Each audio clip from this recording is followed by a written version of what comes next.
Hello, everybody. This is Glooch for TOL End Times, and this is the Bible Trivia Challenge. I believe this is our third one, and with each one, we've had lots of fun. Hopefully, this one will be just as fun. And what we're trying to do is focus on a particular theme of the Bible, and all the Bible trivia questions will be centered around that particular theme. So, I hope you heard what the subject was for this evening. It is foods in the Bible. And if you had the chance to prepare, that might help you. We will be having 20 trivia questions. And in those 20 trivia questions, they are worth 5 points apiece. And the most you can get is 100. But we do have a bonus question that has to do with TOL trivia. And so, technically speaking, the highest score that you could ever get is 105. But this is for fun, even though those who are of 70 points and higher will be listed in the TOL community section the following day for an honor of your high score. But even if you were not to get a high score, it's still an opportunity to learn some pretty interesting facts about the Bible. Having said all that, let me just talk to you shortly before we begin about the rules. One is we ask that you do not cheat. What would be considered cheating? Cheating would be using Google, using a Bible software program, or even using your Bible. We ask you not to do that because it would not be fair for your fellow brothers and sisters who are playing. We kindly ask you to simply rely on your Bible knowledge and memory that you already have. The other thing, too, is we discourage you just looking at the live chat and copying everybody else's answer. Try to guess. It's a multiple choice trivia question. Try to guess the answer if you don't know it. But following suit with everyone else can backfire. So it's probably not wise to use that approach. And finally, just have fun. This isn't, I'm better than you, I know more than you. This is a fun fellowship. It's not meant to be stressful. We have enough stress in this world. We don't need to add any stress over Bible Trivia Challenge. Okay, so I will ask the question. I will give you your multiple choice and then repeat the question with the multiple choice. And the third time I repeat the question, I will give the answer. All right, so if you are ready to go, I am ready to go. T-Bone has graciously was given these questions earlier. He has been protecting them, and as far as I could tell, no one except him and I were able to see the questions with the answers. All right, so if you are ready, please give me a thumbs up. We're going to try to go through this in 1 hour. So give me a thumbs up if you're ready to go. Because once we start, there's no turning back. Again, this is the TOL Bible Trivia Challenge. The theme is foods in the Bible. And we have 20 questions, and question number 1 is coming out right about now. Question number 1. Psalm 105, verse 40, remembers God's provision for the Israelites when they fled Egypt. The verse mentions bread or manna and what small bird? Psalms 105:40 remembers God's provision for the Israelites when they fled Egypt. The verse mentions bread and what small bird? A, doves, B, pigeons, C, quail, or D, Cornish hens. Now remember, put your answer in the live chat. Do not put it in the comment section of the video. That will not count. I cannot see that. You could answer A, B, C, or D, or write the answer yourself. But don't do it in the comment section. Do it in the live chat. Psalm 105, verse 40. Remembers God's provision for the Israelites when they fled Egypt. The verse mentions bread and what small bird? A, doves. B, pigeons. C, quail. D, Cornish hens. And you're responsible for keeping your own score too. And that's on the honor system as well. Get your answers in, because here comes the answer. According to Psalm 105:40, God remembers the provision for the Israelites that he provided when they fled Egypt. The verse mentions bread or manna and what small bird? The answer is C, quail. So if you answered C, quail, give yourself 5 points.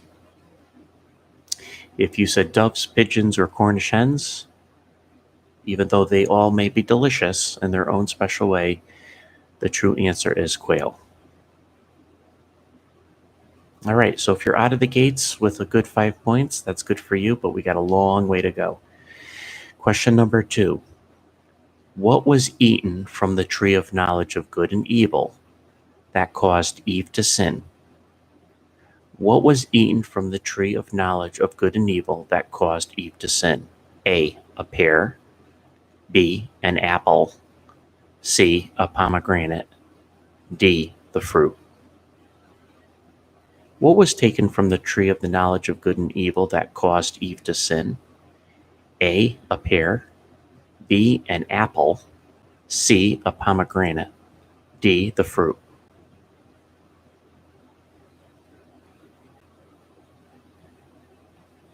Now think close and hard about this.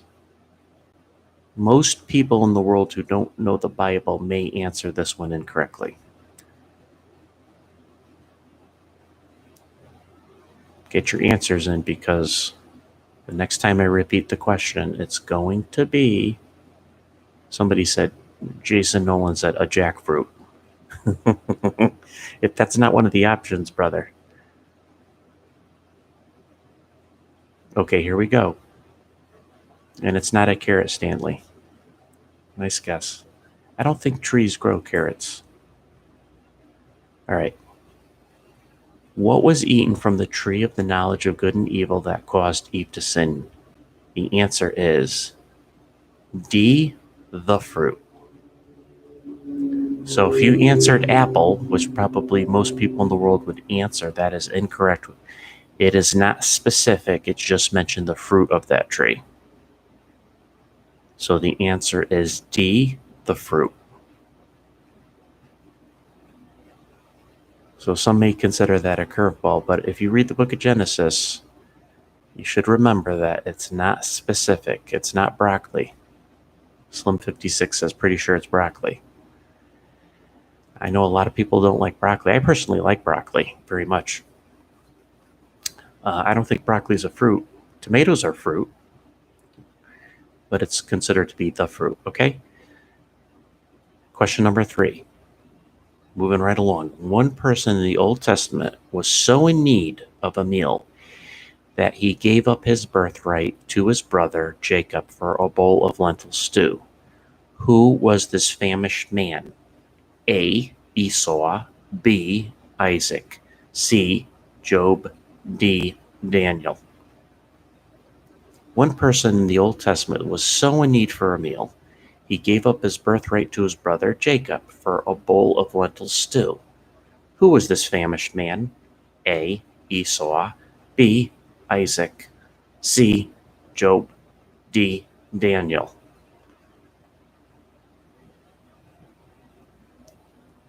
Now, if you're a serious Bible student, this question here should be a layup. This should not be a difficult one for you. I hope you guys know the story, and I hope you know who it is. Here we go. Get your answers in. One person in the Old Testament was so in need of a meal that he gave up his birthright to his brother Jacob for a bowl of lentil stew. Must have been very, very good lentil stew. Who was this famished man? The answer is A. Esau. Esau sold his birthright for a bowl of red lentil soup. I hope you enjoyed that bowl. I was thinking the other day that instead of the nation of Israel being, Jacob was associated with the God of Abraham, Isaac, and Jacob. It should have been the God of Abraham, Isaac, and Esau, interestingly enough. So that was a very costly bowl of soup. All right, we're 3 in. We still got 17 left. Let's go to number 4. According to 2 Kings chapter 4, verse 41, Elisha made poisonous stew edible by adding some flour to it. What was in the stew that was poisonous? According to 2 Kings 4 and 41, Elisha made poisonous stew edible by adding some meal to it or flour. What was in the stew that was poisonous? Now, if you were part of former trivia nights, you should know this one. Was it A, wild apples, B, wild gourds, C, locusts, D, garlic? According to 2 Kings 4 and 41, Elisha made poisonous stew edible by adding some meal to it. What was in the stew that was poisonous? Was it A, wild apples, B, wild gourds, C, locusts, D, garlic?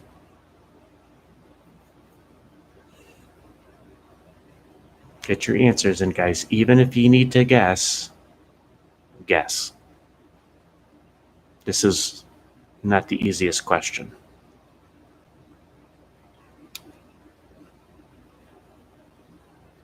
This is question number 4 out of 20. If you came late, that's fine. Just if you're doing, let's say, 15 questions, at the end of this, just say you got 10 out of 15. It doesn't matter if you come in late. Okay, here we go. The answer is, according to 2 Kings 4:41, Elisha made poisonous stew edible by adding some meal to it. What was in the stew that was poisonous? B, wild gourds. So if you said B, or wild gourds, or gourds, you are correct. All right, so we're 4 in. 5 is the 25% mark. And after this question, we will see how you're doing. Question number 5, according to Numbers chapter 11, verse 5, the Israelites who were grumbling said, "We remember the fish which we did eat in Egypt freely, the blank, and the melons, and the leeks, and the onions, and the garlic." According to Numbers chapter 11, verse 5, the Israelites who were grumbling says, "We remember the fish which we did eat in Egypt freely, the blank, and the melons, and the leeks, and the onions, and the garlic." So to fill in that blank, was it A, cucumbers? Was it B, figs? Was it C, honey? Or was it D, plums?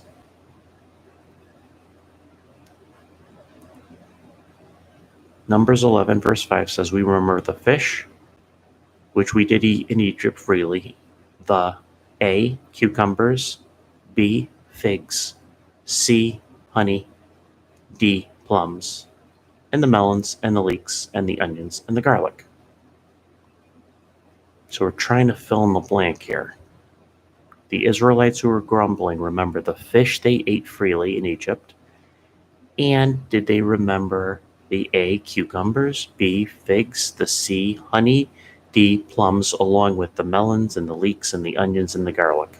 They must have had nice breath when they worked and labored in slavery in Egypt. Get your answers in. Guess. Janet, if you don't remember, give it a guess. Give it a guess. You got a 25% chance of getting the right answer. And yes, a servant of Jesus, you can change your answer. Just don't change it after I give the answer. Okay, here we go. In Numbers chapter 11, verse 5, the grumbling Israelites said, "We remember the fish that we did eat in Egypt freely." The answer is A, cucumbers, and the melons, and the leeks, and the onions, and the garlic. So if you answered A, cucumbers, you got it right. Leeks, USA is Jeremiah 51:33. What is a leek? Leek is like a cross between an onion and a scallion, I would say. It's in the onion family, so it has a nice taste to it. So if you'd like to post your score right now, you can do so. You can say you got 4 of 5, 2 of 5, 0 of 5, or you're at the score 20, I'm at 15, I'm at 25. Obviously 25 or 5 out of 5 is perfect, and we look like we have a handful of people who have a perfect score. Stanley Mathal, 25, Sandra Aarons, 3 out of 5, Shelley Graves, 4 out of 5, English Rose Sharon, 5 out of 5, Clementine, 2 for 2, Nancy Anderson, 4 for 4, Shirley Graves, 4 out of 5. So we got some high scores tonight. You guys are doing your studies, or the questions are easier. Suzanne Sprague, 4 out of 5. Amy Nolan, 15 out of 25. Good scores, guys. Okay, you're entering into the second quarter of 4 quarters, which will be questions 6 to 10. Buckle up, here we go. According to Song of Solomon, chapter 4, verse 3, fill in the blank, thy lips are like a thread of scarlet, and thy speech is comely. Thy temples are like a piece of a blank within thy locks. A, apple. B, figs. C, pomegranate. D, melon. So this is the shepherd king speaking to his love, adorning her with beautiful words.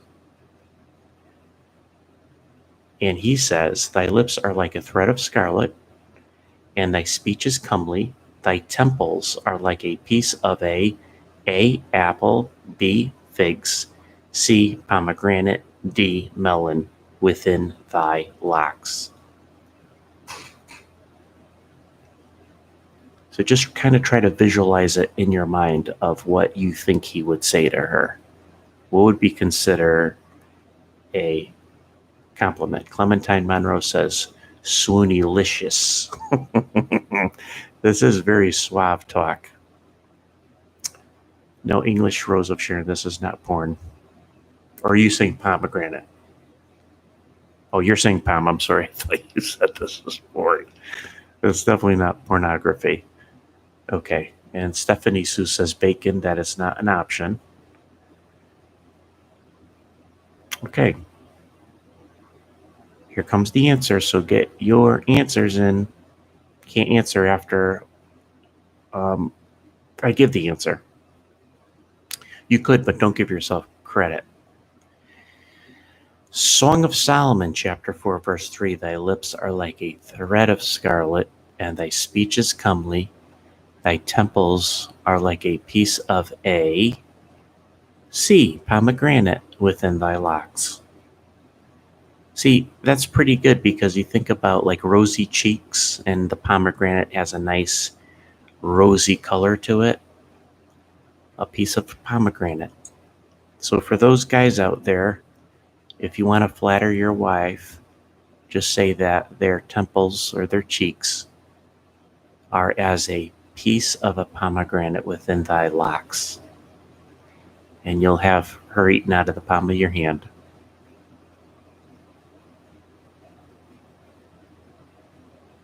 Okay.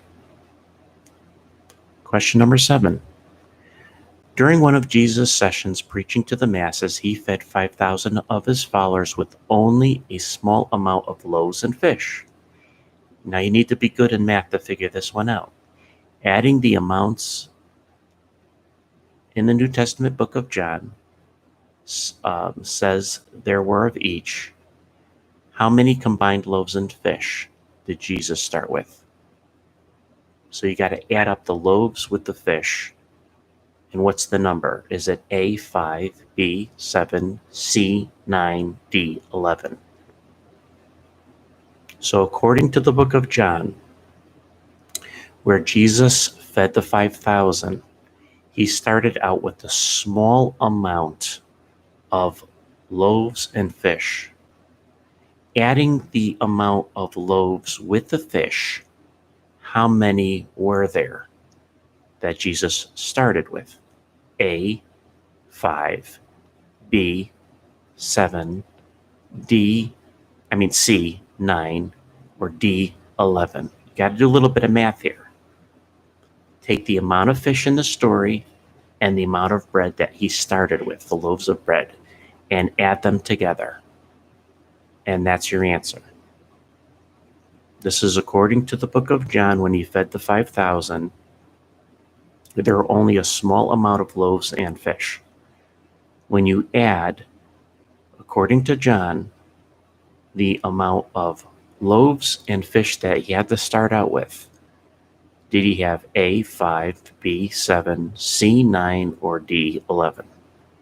And the answer is B, 7. The 5 loaves and the 2 fish. 5 plus 2 equals 7. Sandy Aaron asks, what kind of fish? My best guess would probably be angelfish. But we don't know for sure. The text doesn't specify what kind of fish it was. So yeah, we have 5 loaves and 2 fish, so the answer is B7, which is such a prominent number in Scripture, isn't it? All right, going to the next question. What did John the Baptist eat when he was in the wilderness? What did John the Baptist eat when he was in the wilderness? A, rabbits and berries. B, locusts and wild honey. C, he always fasted. D, salmon and nuts. What did John the Baptist eat while he was in the wilderness? Was it A, rabbits and berries? Was it B, locusts and wild honey? Was it C, he always fasted? D, salmon and nuts.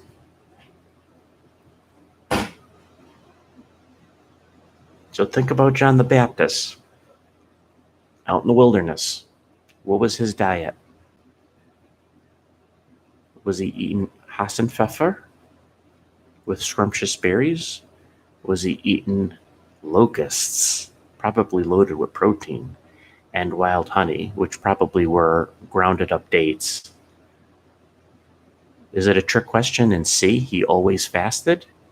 Or was he playing like a bear and caught salmon and maybe some nuts?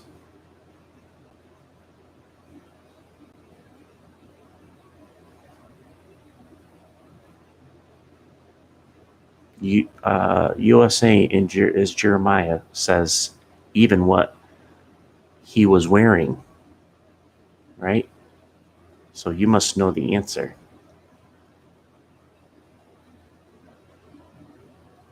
If I gave bonus points, I would say if you could say what John the Baptist also wore, that would be nice to give bonus points, but we don't do that here.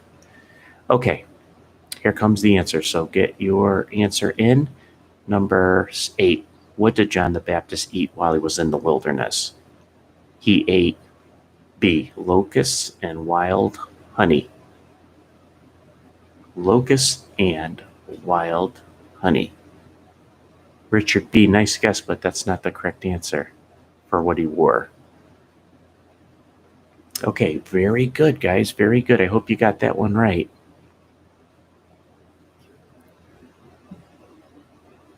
He did not eat bunnies and berries, even though that's a nice lunch. And he did wear a camel hair coat or camel hair vestment of some sort. All right. We are right now on question number 9, believe it or not. And we like to shoot for this to be an hour or less. And right now, we might be on pace for that. So that's great. Question number 9. Who woke up under a tree and found an angel who had cooked for him? Who woke up under a tree and found an angel who had cooked for him? A.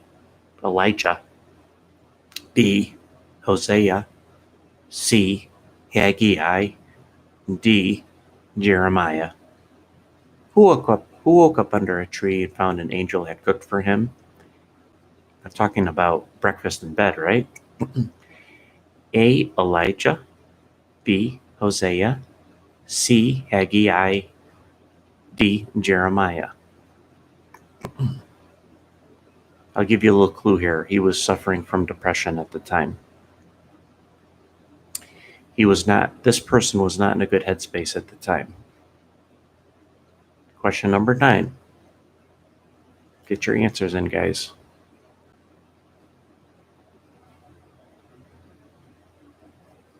Answers are still coming in. E.M. Jones says he had bacon and eggs. You know, I think it specifies what he cooked for him, but it wasn't eggs and bacon. All right. Sandy Aaron says, I'm really guessing here. A. Okay, that's fine. This is another one. If you were a part of other past trivia nights, you would probably know this one. Okay, here we go. Who woke up under a tree and found an angel had cooked for him? A. Elijah is the answer. No, it wasn't locusts and wild honey. That wasn't his meal. So if you answered Elijah, you are right. So just to let you know, we started out with about 77 people. When I asked question number 1, we're up to 141 people. So that's great. So the answer again is Elijah A. Now we're at the halfway mark here. The question is, what fruit-bearing plant did Jesus liken himself to? What fruit-bearing plant did Jesus liken himself to? A, an olive tree. B, a fig tree. C, a grapevine. D, a palm tree. Now think closely on this one. What fruit-bearing plant did Jesus liken himself to? A, an olive tree.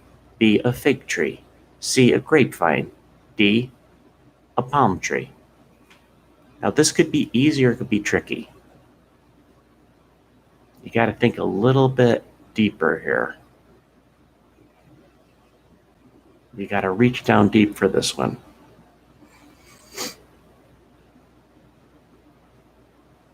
What fruit-bearing plant did Jesus liken himself to? A, an olive tree, B, a fig tree, C, a grapevine, or D, a palm tree?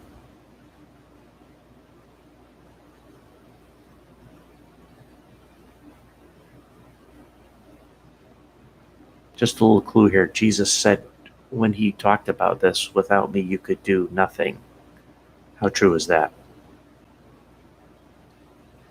Without me you could do nothing. Get those questions in. You guys might be on point. We'll see. Got a few different answers. So here we go. The answer is to what fruit-bearing plant did Jesus liken himself to? Answers are still coming in. And it is the grapevine. C. I am the vine, you are the branches. Olive tree was a good guess,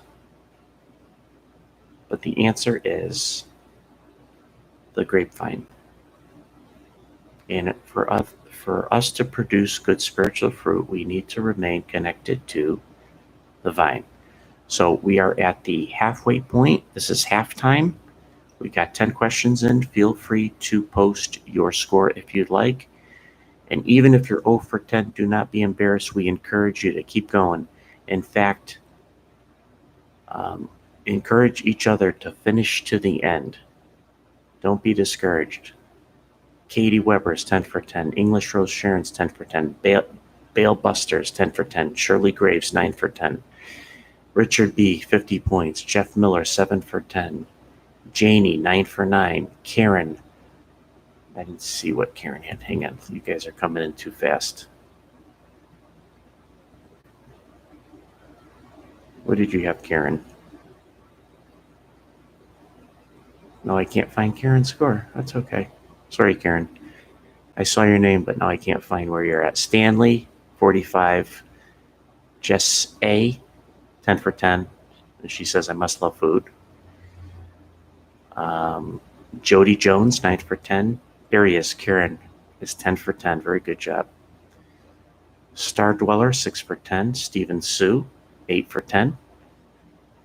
Jennifer Leathers, 40. Marie Hodge, 50. Good Girl Joe, 30. Sandy Aaron, 8 for 10. Brandy McFarland, 8 for 8. Michelle Pugh, 7 for 10. Okay, you guys are doing really well tonight. I think this is like the highest scoring one so far, which is really good.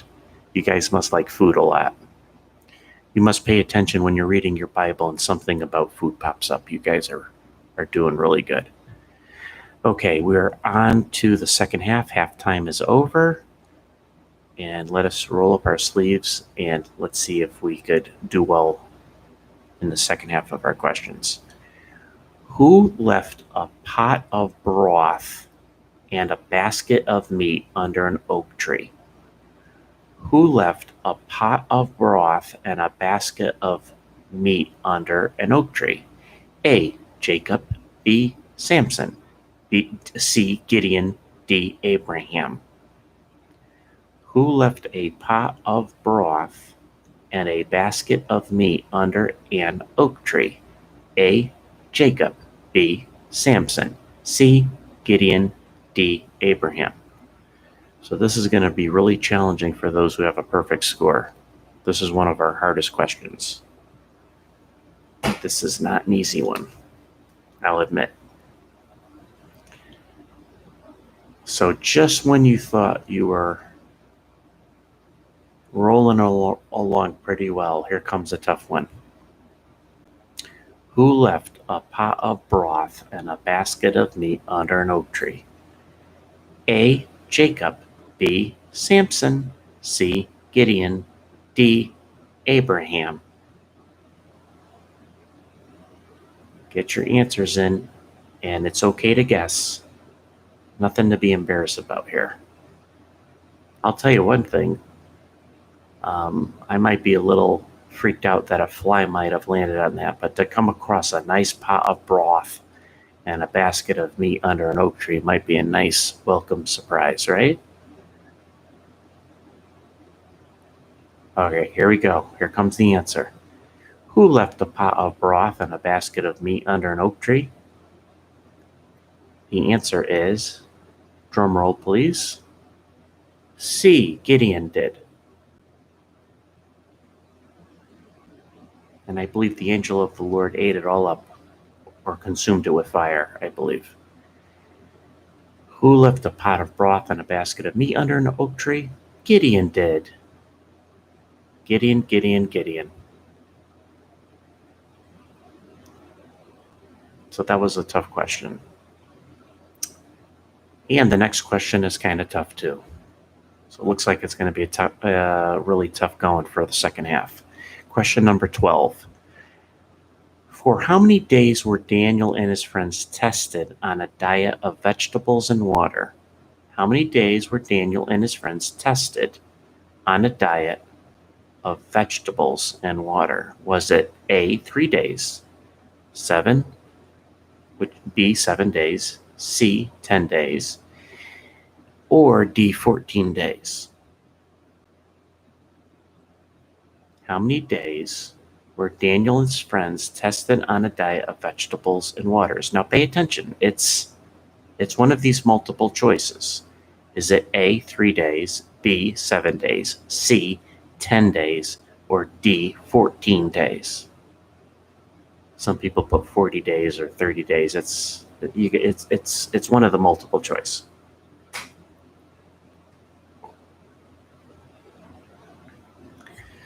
I'll tell you, vegetables and water for 2 days for me, I'd be tapping out. I'd be wanting my meatball grinder after 2 days. How many days were Daniel and his friends tested on a diet of just vegetables and water? Was it A, 3 days, B, 7 days, C, 10 days, or D, 14 days? Get your answers in, guys. Even if it's a guess. I don't know if you guys ever tried the Daniel fast, but that's just, I think, veggies, grains, and water. The good old Daniel fast. Probably a healthy fast to do, no doubt. All right, here we go. For how many days were Daniel and his friends tested on a diet of vegetables and water? The answer is C, 10 days. And yes, you could have fruit also on that diet. The Daniel fast, it's a good detox, right? The Daniel fast for these gentlemen were 10 days. So if you answer 10, Stephen Sue says, yep, is there a kosher bacon? I don't think so, Stephen. You could have turkey bacon. Turkey bacon's not too bad.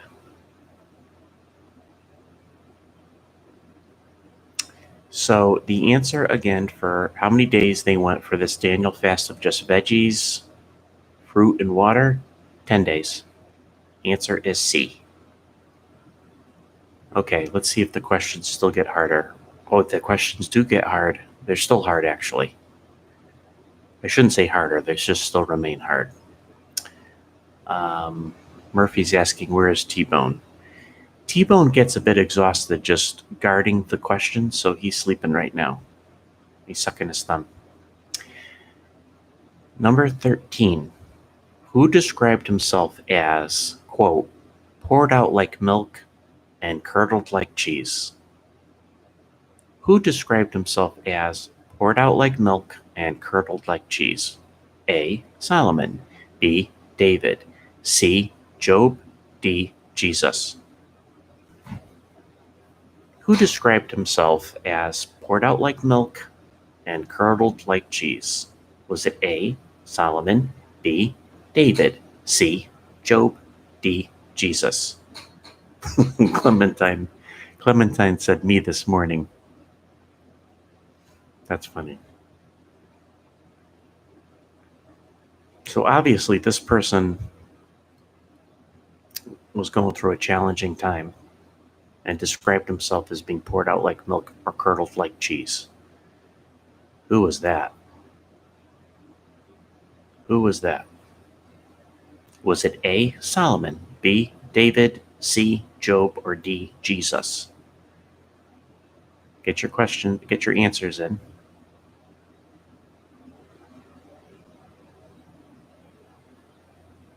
English Rose of Sharon said I had beef bacon and a messianic picnic, full kosher meal, delicious. Sounds good, English Rose.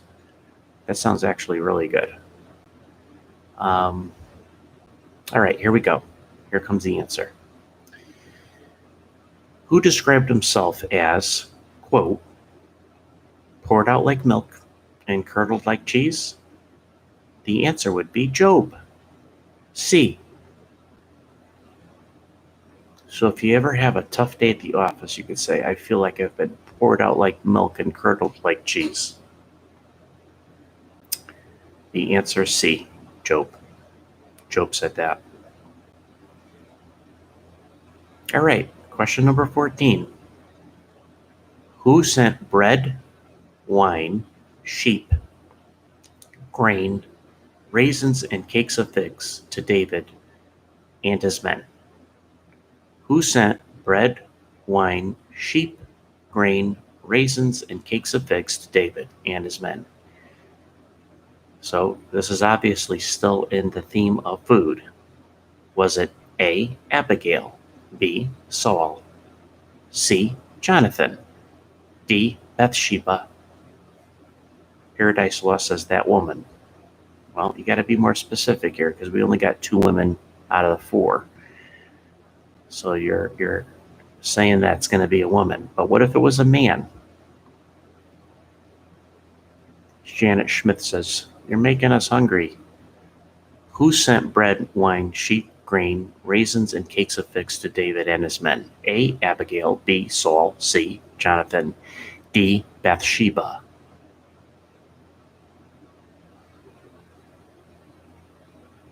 If you're not sure, give it a guess. Stanley seems to be on point. Okay. Get your answers in. A for Abigail, B for Saul, C for Jonathan, or D for Bathsheba. Who sent bread, wine, sheep, grain, raisins, and cakes of figs to David and his men? The answer is... Answers are still coming in. Amazing. The answer is A for Abigail. Abigail did this on behalf of his cantankerous husband. Abigail did a wonderful thing here, and she provided for David and his men after her husband wouldn't give him anything. Good job. Well, I think a lot of people got that one right. Jason Graves says, no, actually Jonathan did it, but Abby took credit. I don't know what version of the Bible you're reading. Okay, we need to move on. We are at our 3/4 of the way done question. How many loaves of bread were to be left on the table of showbread in the tabernacle? How many loaves of bread were to be left on the table in the tabernacle on the table of showbread? A, 1, B, 6, C, 12, D, 40.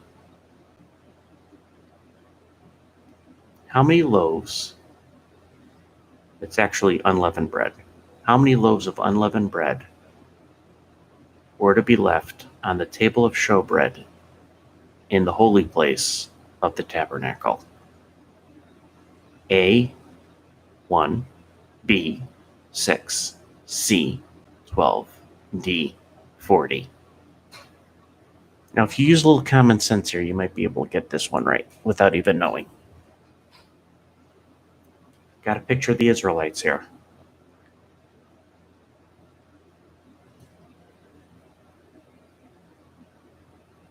How many loaves, how many unleavened loaves of bread were left on the table of showbread in the tabernacle? It's either 1, 6, 12, or 40. A is 1, B is 6, C is 12, and D is 40. The answer is...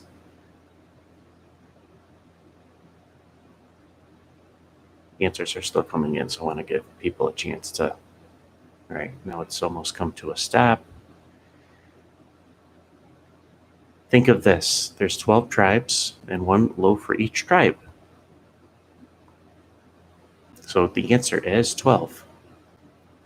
12 loaves of unleavened bread were always to be left on the table of showbread in the tabernacle. If you answered C or 12, you are right.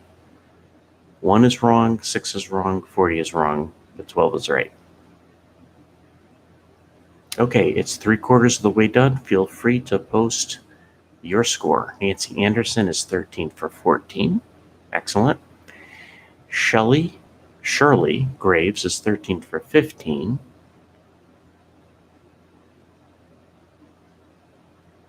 Barbara Clark, you just said 12 tribes. Richard B, 75. Intunuum, 13 of 15. Janie, 14 for 14. Steve Sue, 13 for 15. Jennifer Leathers, 55. Amy Nolan, 7 of 15. Stanley Mathia, 70. Katie Weber, 14 out of 15. Yvette, 60. English Rose, 15 out of 15. Now, we've never had a perfect score. Nicole Hervet, 15 out of 15. Wendy's, 11 out of 11. Michelle Hughes, 13 out of 15. Sandy Aaron, 13 out of 15. Slim 56, 14 out of 15. Rumorous Sylvia, 9 out of 5. Connie, 12 out of 15. Katie Hamilton, 13 out of 15. Roger B, 15 out of 15. And still not getting cocky, he says. Good for you. Stay humble. Jason Graves says 20 out of 20. Something's not right there, Jason. Now, if you're being honest, I'm just letting you know, you're 6 questions away from a perfect score. There's a handful of people that have perfect scores here. So let's see if we can get our first perfect score without cheating.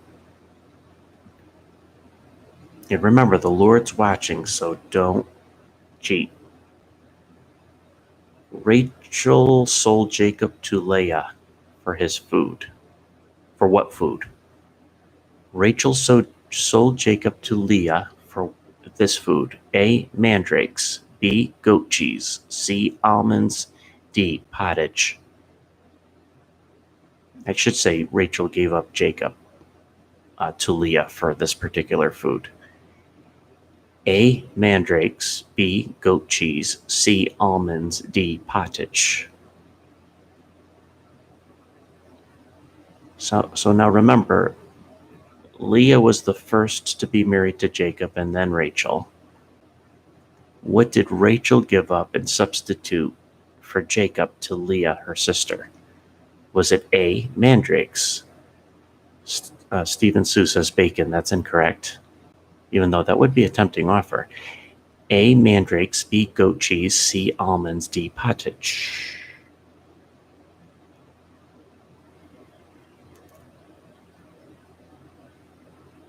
Got to know your Old Testament here.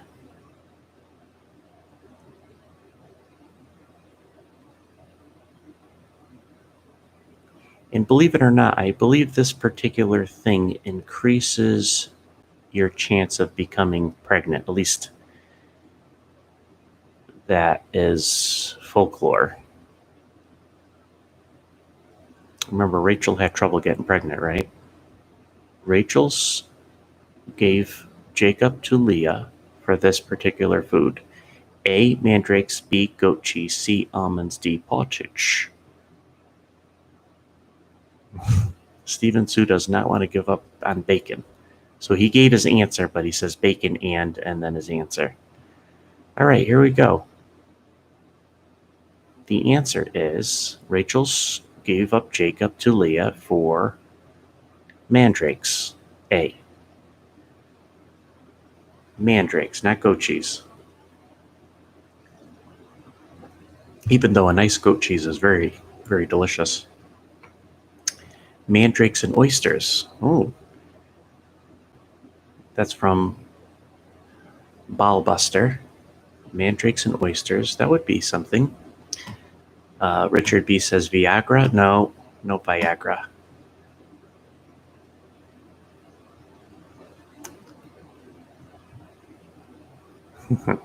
You guys, I got some silly answers here. Okay, moving on. Number 17. At one point in Samaria, you could buy this food for 80 shekels. That's 2 pounds of silver. At one point in Samaria, when there was a bad famine, you could buy this food for only 80 shekels, which is 2 pounds of silver. Was it A, a lamb, B, a cow's hindquarter, C, a donkey's head, or D, an ox? It's a tough question. At one point in Samaria, when it was a bad famine, you could buy this particular food for 80 shekels. And Stanley, I actually did a study with my wife on this. Stanley says pigeon poop, that was sold for something. But pigeon poop, it's actually has to do with a flower. That is a bulb of a flower that grew there that was edible. So it wasn't literal pigeon dung, as the KJV says. At one point in Samaria, you could buy this food for 80 shekels, is 2 pounds of silver. Was it A, lamb, B, a cow's hindquarters, which like their rump, right? Nice roast beef. C, a donkey's head. I wonder if Samson would have liked that. D, an ox. See, Samson would like the donkey's head because after he's scraping off the meat, he could use the jaw for a weapon, right? Who says that Bible trivia isn't fun? At one point in Samaria, here comes, get your answers in. This is, I know this is a tough question. This isn't easy.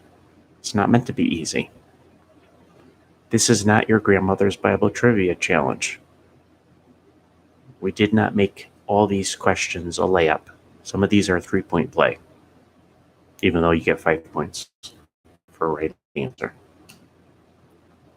So, question number 17, here comes the answer. At one point in Samaria, you could buy this food for 80 shekels, 2 pounds of silver. The answer is C, a donkey's head. Could you imagine going to the grocery store and seeing donkey heads in the meat department? Well, the famine was that bad, guys, where, you probably could do a couple things with a donkey head. You could probably, broil it. I would probably try to make donkey head stew or donkey head soup. Might be nice. Donkey tongue might be delicious. I don't know. But that's what it was selling for. So you could tell how bad a famine it was. Don't you just love? I just love the Old Testament. Love, love, love, love, love. Love these stories. Okay. Question number 18. Which food below is considered clean? According to the law, which food below is considered clean? A, a rabbit. B, cow meat. C, shrimp. D, horse meat. Stephen Sue says not bacon. Which food below is considered clean? A, yummy rabbit. B, tender cow meat. C, delicious shrimp. Or D, delectable horse meat, which is technically considered, according to Jewish law, kosher or clean. Is it A, Hassenpfeffer, B, Hamburg, C, shrimp scampi, or D, horse kebab? Get your answers in, guys. I don't think that this is too tough a question, but we'll see.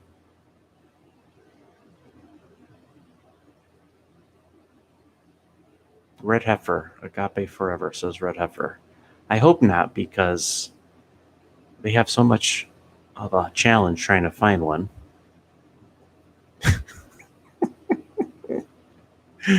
Oh, you guys crack me up.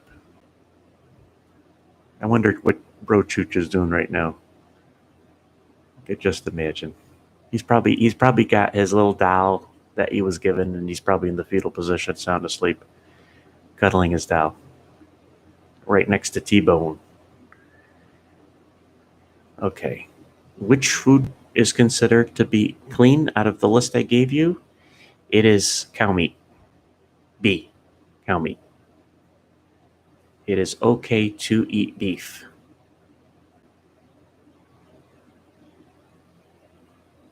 So the answer is cow meat. Number 19. What is considered to be tasteless by Job? A, the skin of an apple. B, milk. C, the white of an egg. D, tears of sorrow. What is considered to be tasteless by Job? A, the skin of an apple. B, milk. C, white of an egg. Or D, tears of sorrow. See, a lot of people, when they read Job, they read the first few chapters and then they read the last, like when God intervenes from that to the end. That's like, I don't know, chapter 38 or so. But they don't read that important part of that book also, which is the dialogue between Job and his friends. So according to Job, what is tasteless? A, skin of an apple. B, milk. C, white of an egg. D, tears of sorrow.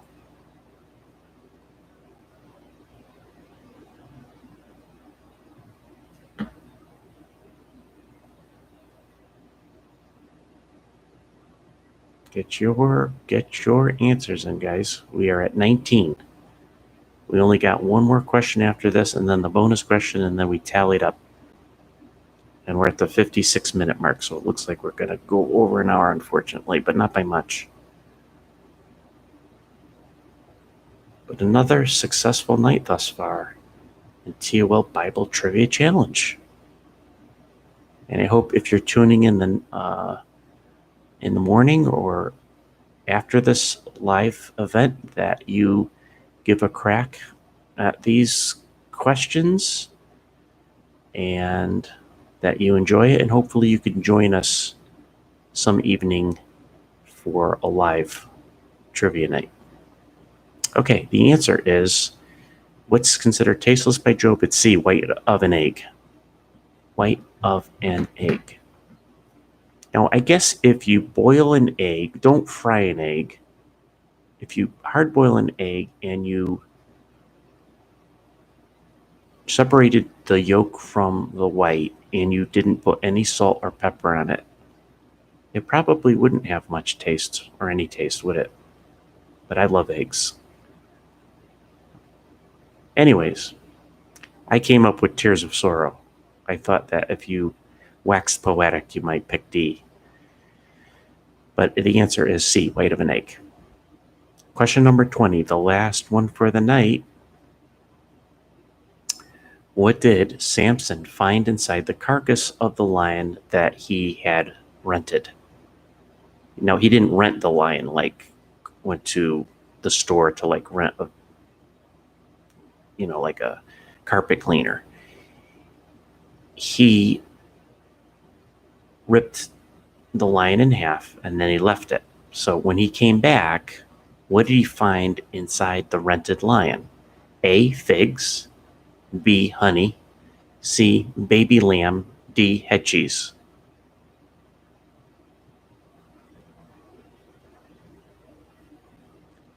When Samson discovered the lion that he rented, he noticed inside the carcass was A, figs. B, honey. Leia loves Elohim says egg white is my guess. No, that's not. Egg whites is not correct. C, baby lamb, or D, head cheese. Jason Graves says bacon. No, there was no bacon in the lamb. There's no bacon in the lion. What did Samson find inside the carcass of the lion that he had rented? A, figs. B, honey. C, baby lamb. D, head cheese. Richard B. says head cheese. Samson was a Green Bay fan. Cheese doodles, Batgirl. Well, you know, Balebuster says head cheese is brains, isn't it? So maybe that makes sense. Jesse says bacon stuffed lamb. No. Okay. Here's the answer. Get your answers in. Agape Forever says potato skins and nachos. That would be nice. M. Jones says shampoo. But the answer really is B, honey.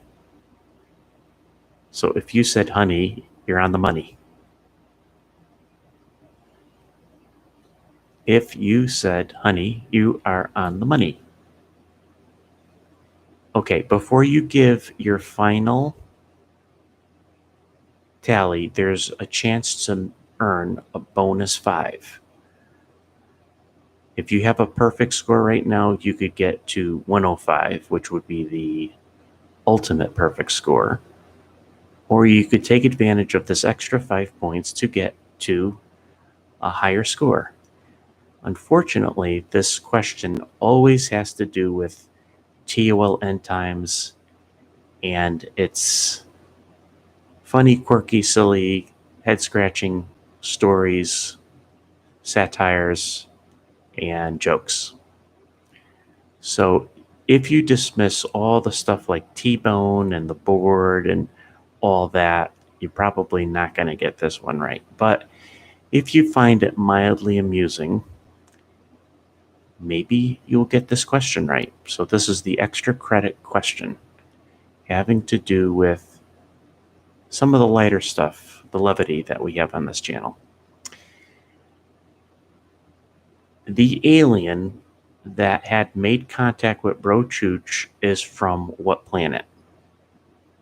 This is, again, multiple choice. The alien that had made contact with Bro Chooch is from what planet? A, Planet X, B, Planet Zik, C, Planet Jupiter, D, Planet Zazalalu.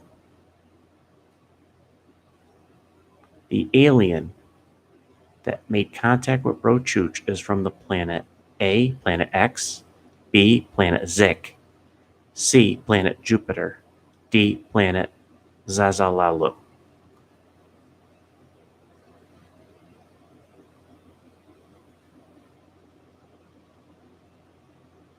You guys are all over the place. But there's quite a few right answers, but there's some that are just grabbing at straws. I'll give you a hint. The alien's name is Zok. Z-O-K.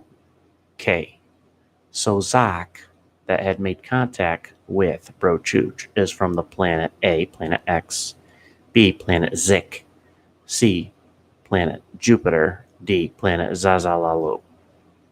Agape Forever says Biden's basement.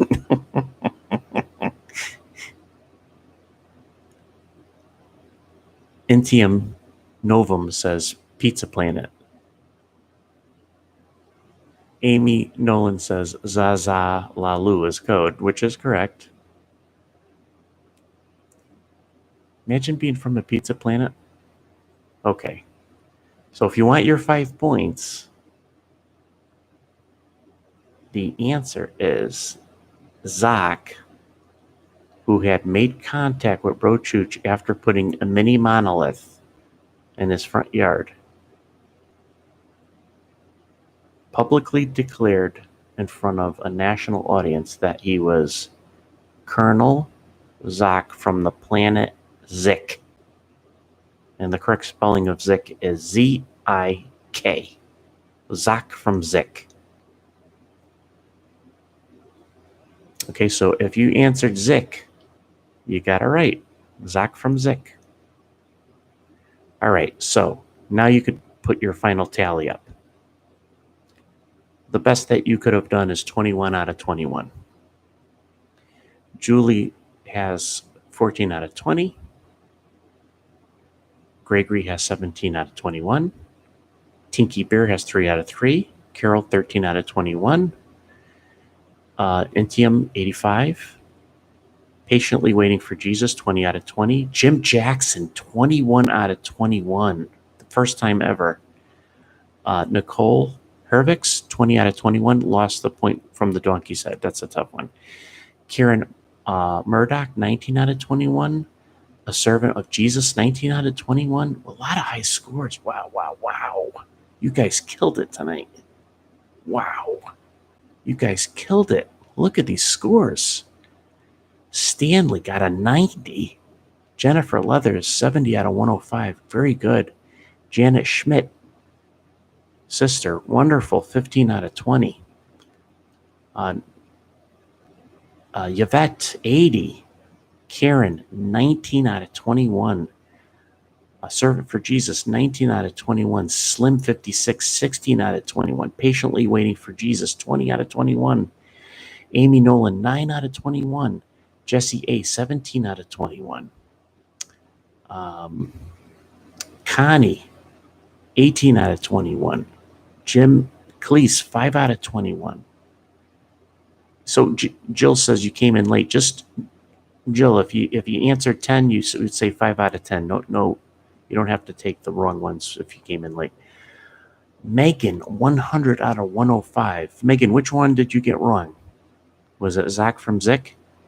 That's a tough one. English Rose of Sharon got 100 out of 105. You guys did great. I hope you had fun. Jim Jackson just had a perfect night, guys. What can I say? Great job. Okay, listen. Thank you for joining. Thank you for the fellowship. And you know what? We're about an hour closer to our redemption when Jesus comes back. And we had a fun time of fellowship. We talked about the word. If you walk in the Lord, you're not going to fulfill the lust of the flesh. You keep your mind on godly things, fellowship, the word of God, have a little fun. Christians don't have to be dull. We don't. We should have an abundant, fulfilling life doing things like this. Jim Jackson says, I wasn't the only perfect score. Okay, I will post the perfect scores. I will post anyone who got 70 or higher tomorrow on the community section. But yeah, I'm more than honored and thankful I could spend this hour with you. Now, everybody, say your prayers, go to bed, have sweet dreams. Hope we get harpazoed before we wake up. If not, we will see you. Unlike Bro Chooch, he says, I hope to see you here, there, or in the air. The Glooch says, I hope to see you in the air. God bless.